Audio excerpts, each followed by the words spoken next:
everyone, welcome to another episode of Rise Together Walmart. And today we're having a pretty fun opportunity because we are all around the market, and so many times we hear conversations from associates just like you, from store managers, from assistant managers. Well, today, special guest, Market Asset Protection Manager, so the official, the MAPM in our market here in the Tulsa area, Karissa. So thanks for coming on. Yeah, no worries. It's an honor to be on here, and I'm glad Serge gave me the opportunity to do it. Tell us a little bit about your Walmart story. Okay, so I started Walmart when I was 19 years old, and I started a neighborhood market, and it was in Broken Arrow, 3508. Shout out to the neighborhood market people. That was a long time ago. The Super Center, 3295 in Broken Arrow. Sure. South Broken Arrow was opening. So that store was opening. They're trying to get bodies over there, associates that had knowledge and all of that. So I kind of got really lucky. I lived about 45 minutes from here, and they were hiring more bodies to fill the positions being left. So I got thrown into, which I say thrown, I got the opportunity to in DSD reclamations and claims at a neighborhood market. Oh, wow. And I really appreciate my time in that role because it taught me all these basic things that you had to do with these major positions. Well, my first year, the store high shrunk. And so what does that mean for anyone that may be watching? Okay, so high shrink means the store did not do good in profits, and they had lost money, and I don't remember the exact number. That's okay. But it didn't do very well. I had heard somebody say that the store lost all the money because the backdoor person didn't do their job. Oh my. So I was like, oh, no, they're not going to blame me. So after that year, I studied everything I could. I made sure to pull everything on the wire that I could because you didn't have somebody to just come be right there beside you to teach you every single thing. So I pulled everything I could. In between vendors, I would read on how to do things and processes and learning everything I could to prevent that from happening because I didn't want them to blame me anymore about it. So the next year we did well. So it was the back door. No, I'm kidding.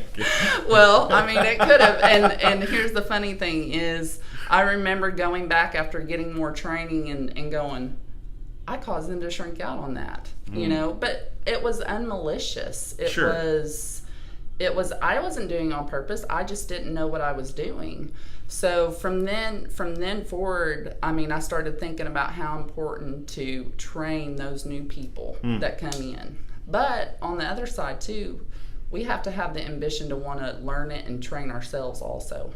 We have all the tools on the wire. We have all the tools. Back then... I was going to say, we're talking a light year difference in what's available today and then and what that looked like. But you hit it on the head. You just said that you had to take initiative. There wasn't someone always there to kind of walk you through it. I think some people could probably resonate with that today. Right. Sometimes it still does feel like we kind of get thrown out there. Right. But there's more tools today. There's absolutely, like the other day I was talking to some APCHs, and I said to them, do you know that everything that is available to train you is right here in this MC70? And they're like, yeah, and so we're trying to teach them to learn how to use the wire while they're out there on the floor. I would have loved to have that. So I try to teach them about the videos, all the references. They have the SOPs, the one best way. I mean, it's constantly updating with great information. And also to try to give feedback to give those associates to keep going in the direction we need them to go. So yeah, so I think if you work at Walmart and you're watching this episode, which we hope you are, the couple different things that we know, One Best Way obviously is going to be your central hub, but when you're talking about AP, asset protection, we also have the AP hub, the Gridios and all the different DIY videos that are out now as well, that are completely, like you said, accessible from your MC40, your MC55, your TC70, all the different handhelds we have. You have access to those things right now. And if you haven't seen the QR codes, let's highlight those for a second. If you haven't seen the QR codes, you can literally take your phone, if you have BYOD or the MC70, scan it, it will take you to our Gridios and show you the actual process in like 3 minutes or less. Yes, on absolutely. how to do that specific task. Absolutely. That's what those are. If you've seen those and haven't been able to use them. An iPhone is so easy. You just take the picture and it'll pull it up through your web. Androids, I don't know if you know more about this, but Androids, you have to have the QR scanner to actually see the video. Okay. So knowing the difference with our associates gaining BYOD nowadays, Sure. them knowing the difference of how to get to that too is key. Let's go back. So you're at the back door. You're checking people in. You talked about audits. You talked about all these different things, which, of course, we've just did the DSD simplification in the back room, Right. and it did a lot new things with some systems there. By the time we let this go out, it might also be out of date. So I'm not going to... You never know. That's part of the fun at Walmart. That's the adaptability that our competencies and our stuff is based on. Are you adapt? Can you change Sure. in a high changing environment? Yes, we can. We prove it every day. So I say the same three things over and over. I think I've said them in countless episodes. I'm going to say them again. If you are a hard worker, if you can roll with the punches of change, not the punch, I'm not talking about being beat down from the job. I'm talking about rolling with the change, and you live our core values, you will always have a job at Walmart. you win. I believe that. Yeah. I truly believe that. I absolutely do too. So, so after I worked the back door there, I told you I lived about 45 minutes away from there. Well, a super center in Shakota, store 340. Oh man, Chakota, shout out. Yeah, I heard about it, transferred there, got into DSD. Was kind of nervous because it was super center compared to Sure. neighborhood market. Got into that position, started learning invoicing. While I was in that position, it all started coming together because you go out to the field and you do all these things, but you don't know what's going on, on the reports and all of that. Sure. And when I got that position, they said, "What's your goal in this?" And I said, "I want to see how it all comes together." So when you get in the office, you start learning about reports and number trends and what's this causing. And it's fun because it's investigating. Sure. You're trying to figure out what is going on out there on the floor that's causing these numbers to do this. Because you have a number that it should be at, but sometimes things don't come out that way, right? Hold on. So you're telling me that when I pencil whip things, it could, not that we would ever do that. No. But it could affect something else? Absolutely. What? Absolutely. I mean... And you can detect those things? Yes, absolutely. Okay. So going and finding out, and what you find out is people are not maliciously doing these things. Agreed. They just don't know. And so I felt like it was important to go and talk to those people every day. There would be resistance because they had done it that way for years, and thought it was the right way, but no one had ever, been transparent with them. And when I say transparent, do it in a respectful way. You've got to gain that trust, I think. And I've made mistakes along the way of coming, going, "Why did you do this?" But then I also would recant and go, "How do I get this person to hear me?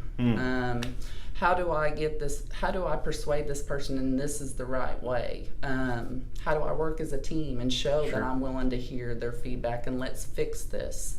I don't know about you, but I was surrounded by great people that taught me from hourly to management to market level to, everyone. And I was always told steal shamelessly. I remember the first day I met Serge, because Serge gets to talk about us all the time. My. But the first day I met Serge, I remember talking to you about store use. Do you remember that? Yes. I don't know.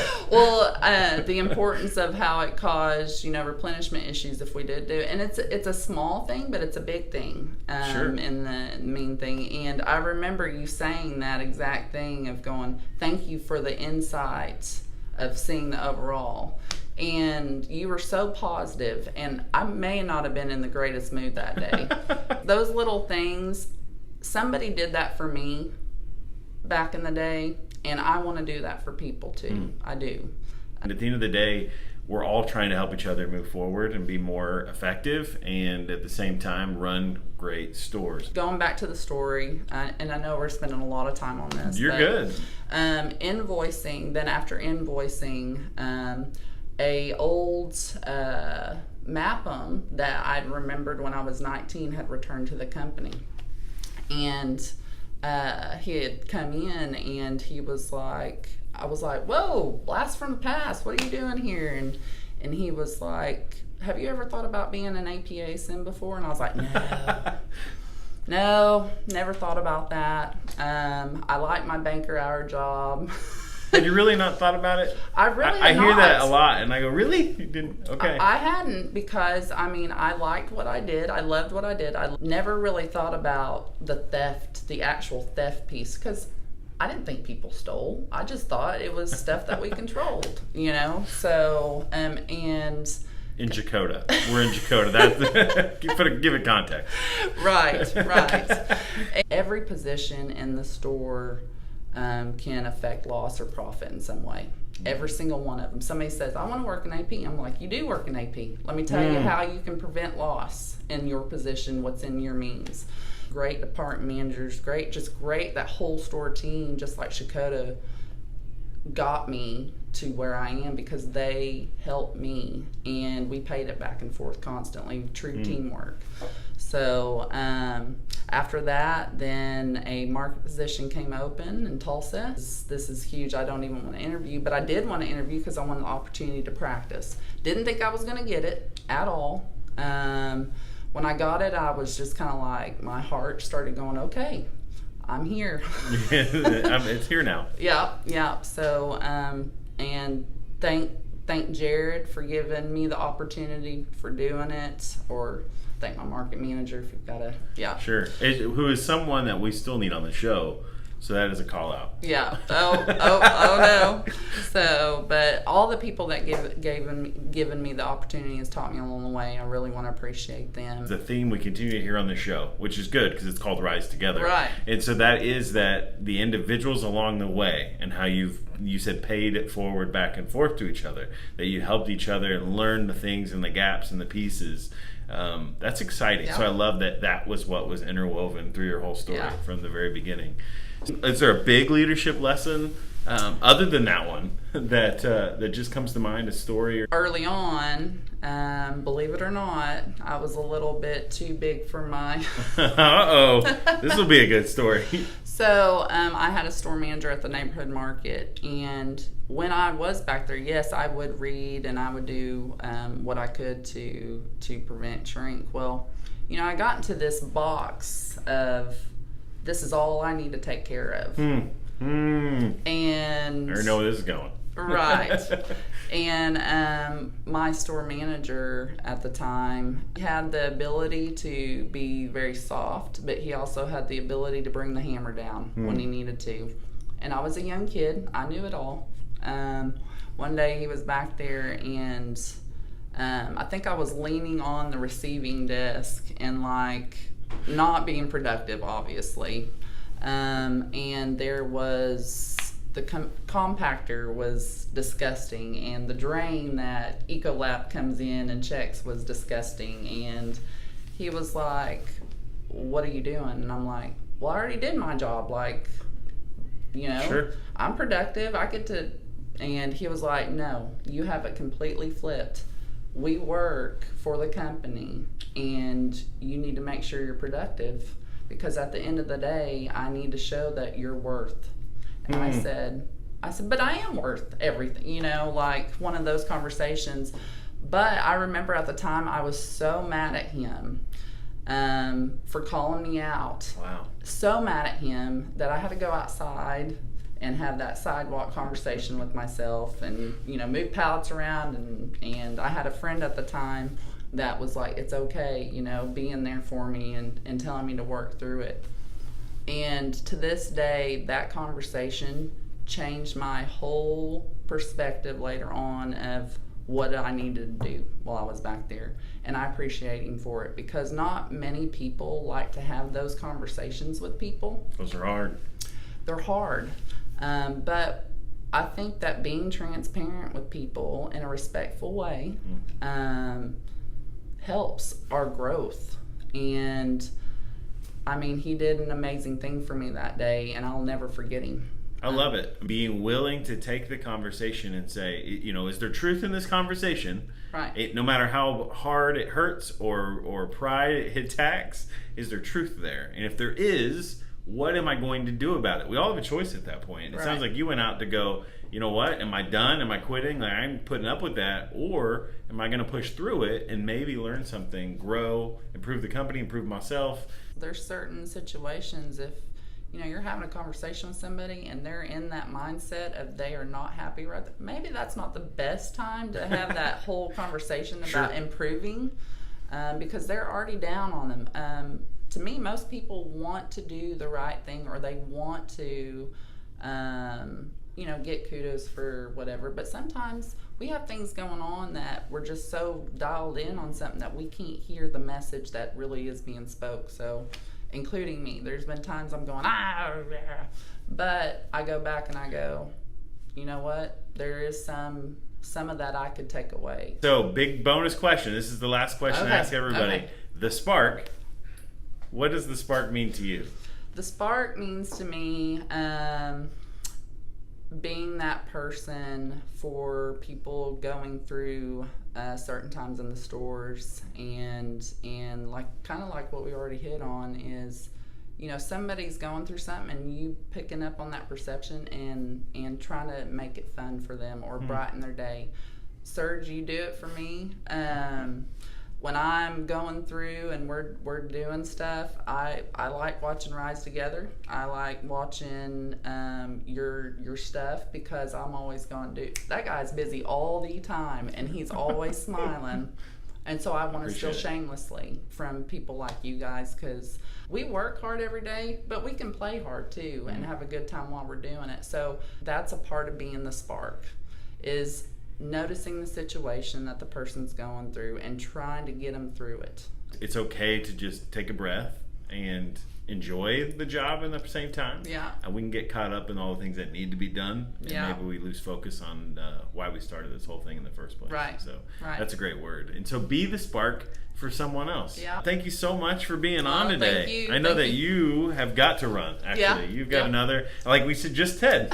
You've got to run to the next thing and talk about CVPing and what that looks like for our stores. Absolutely. So as always, you can listen to this episode in its entirety and so many others on YouTube and Facebook if you like the video format. If you like the audio format, make sure you go to SoundCloud, of course, iTunes Podcast, and now on Google Home. So you can say, okay, Google, play Rise Together Walmart Podcast.